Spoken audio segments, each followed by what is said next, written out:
Allison Berry and her mother Anna never imagined they would be here. We are at the White House today, and we were invited for the Take It Down bill, the signing of that. Witnessing the president signing a new law that could have saved her from a nightmare. I was a victim of AI crimes. It means a lot that there is now a bill being implemented that will protect people and protect any sort of teenager or child in a situation similar to mine. The 16-year-old was a victim of an AI-generated nude photo known as a deepfake, posted by a classmate that spread like wildfire at her high school. It's an issue that can impact anyone. Some of the earliest victims of non-consensual deepfake pornography were female celebrities. Last year, AI-generated fake nude images of pop megastar Taylor Swift went viral online. The fake images viewed tens of millions of times before the account that posted them was suspended. Wonder Woman actress Gal Gadot was the victim of a deepfake video. In 2017, her face was superimposed on an adult film actress's body. And Wednesday star Jenna Ortega was also a victim of AI-generated images that depicted her as nude.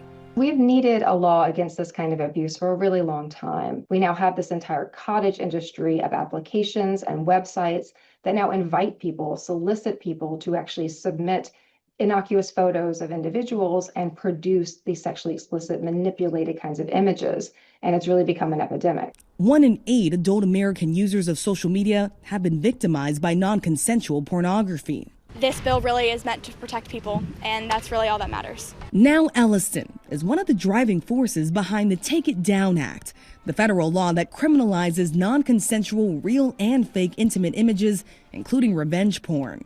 Elliston, your voice and the voices of so many like you made this bill a national priority. We will not tolerate online sexual exploitation, and especially it's gone on at levels that nobody's ever seen before. What was it like for you to be here and to see this bill be signed into law? To actually get images off the internet, to make the internet safer for people, is something that does not happen, and it actually happened today. So it's really an incredible moment. This is momentous legislation. This is the first federal criminal provision that directly speaks to the problem of image-based sexual abuse, both in the terms of authentic images being disclosed without consent, as well as sexually explicit digital forgeries, which are deepfakes.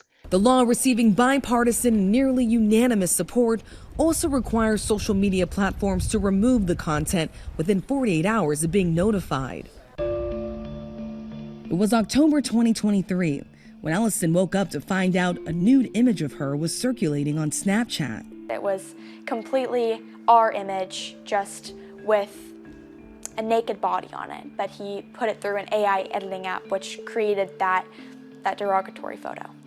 I knew that it wasn't real, but to another classmate or another student or even a predator that had seen these images, you wouldn't be able to tell the difference. Elliston, who lives just outside Dallas in Aledo, Texas, and was just a freshman at the time, says she was mortified. I was notified of these images on a Monday, and by Tuesday night, I was told my entire school had seen them. So this is completely my worst nightmare. So I was crying my eyes out. I seriously didn't even want to get out of my bedroom. So walking around school, feeling vulnerable, feeling so helpless, that was the lowest state in my life. She finally told her mother, who became her daughter's biggest crusader. Not knowing who had seen these pictures and what were people doing with the pictures. So it was very hard, just in my brain thinking, oh my goodness, this could go all over the world. So it was very, very important to try to get somebody to listen, which is why I just wouldn't stop. I didn't want these going around, and I would hope that it would just completely disappear, but unfortunately that's not reality.